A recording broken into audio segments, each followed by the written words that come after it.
আমি বহু মাহফিলে জানিয়েছি যে এই পর্বে বাংলাদেশে রাজনীতিতে সফল হতে হলে 3টা পিলার লাগবে। কয়টা? এক, এটা আমি আমি আল্লাহর কাছে দুবাই থাকতে আমি দোয়া করেছিলাম, যখন 5ই আগস্ট ঘটলো অনেক ইচ্ছা আছে এখানে। আমি একদিন আল্লাহর কাছে দোয়া করে ঘুমালাম যে আল্লাহ, কি ধরনের সরকার হলে টিকবে এবং দেশের উপকার হবে, তারাও সফল হবে, আমাকে একটু তুমি তুমি এলহামে জানাও, বা যেভাবে পারো তো তুমি জানাও। সত্য সত্য বলছি, আমি দেখতেছি একজন আমারে বলতেছে এসে, এটা আধ্যাত্মিক সংবাদ এগুলি, যে 3টা ইসলামিক হইতে হবে, 2 বাংলাদেশি হইতে হবে, 3 বাংলা ভাষী হইতে হবে, অর্থাৎ ইসলামপন্থী, বাংলাদেশপন্থী, মাতৃভাষাপন্থী হইতে হবে।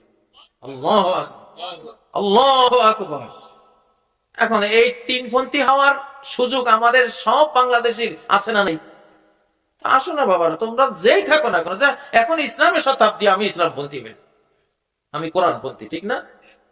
সবার জন্য দুয়ার খোলা নাকি বন্ধ? হ্যাঁ, ইসলামপন্থী। ইসলামপন্থী মানে কি?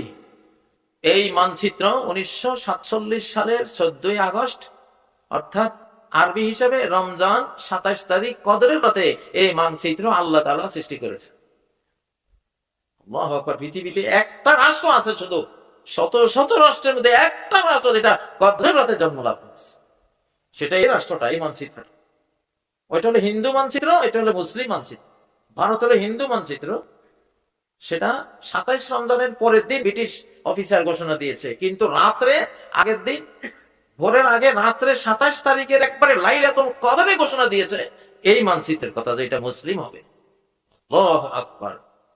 তাহলে কদরের রাত্রে আল্লাহ এই মানচিত্র সৃষ্টি করেছেন কি?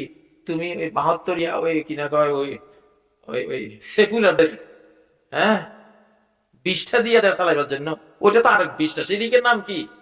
20টা। ওটা কিসের সংবিধান? ওটা নাপাক। ওগুলো কি নাপাক? সেকুলার মকুলার বানাইয়া আমাদের